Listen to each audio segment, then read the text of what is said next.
Kench is a rare matchup, albeit not unheard of, and it is Nami favoured. He is immovable in lane, but you have the ability to neutralise his engage potential with bubble.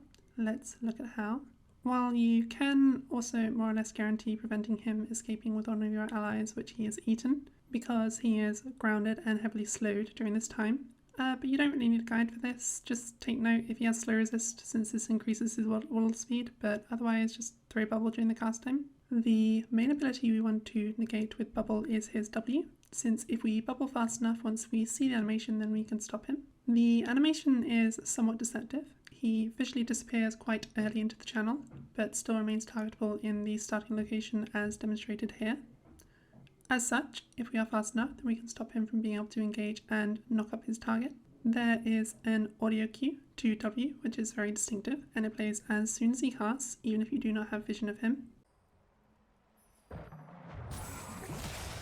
This lets us know whether or not we need to use bubble if he is casting from a bush, and the last bit of information we need to know about his W is that we cannot stop the knock up from going through if we hit him as he is coming up, even if we hit him before he knocks us up.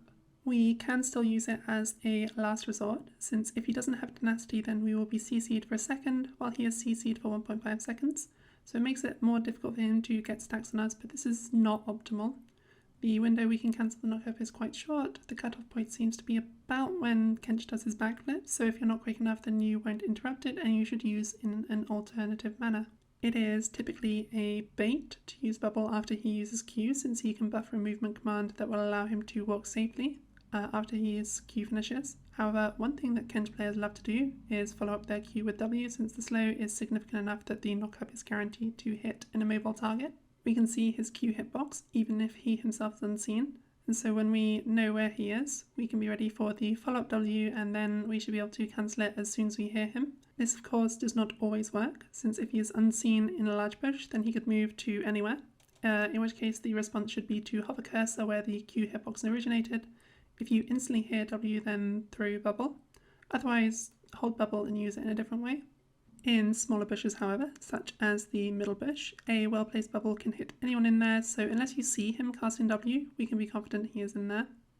As always, I hope this helps with committing fish-on-fish violence. Thank you for your time.